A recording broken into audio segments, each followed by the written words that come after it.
New Delhi Dwaraka sector సమీపంలో chartered flight కూలిపోయింది. Landing సమయంలో విమానం గోడను ఢీకొట్టడం వల్లే ఈ ప్రమాదం జరిగినట్టుగా తెలుస్తోంది.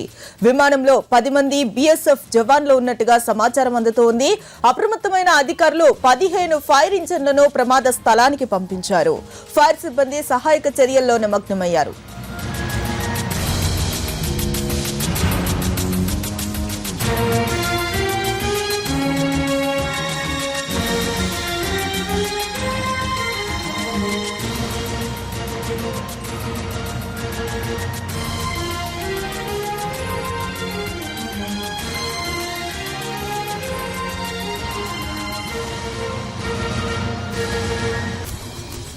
న్యూఢిల్లీలో ద్వారకా సెక్టార్ సమీపంలో చార్టర్డ్ ఫ్లైట్ కూలిపోయింది. ల్యాండింగ్ సమయంలో విమానం గోడను ఢీకొట్టడం వల్లే ఈ ప్రమాదం జరిగినట్టుగా తెలుస్తోంది.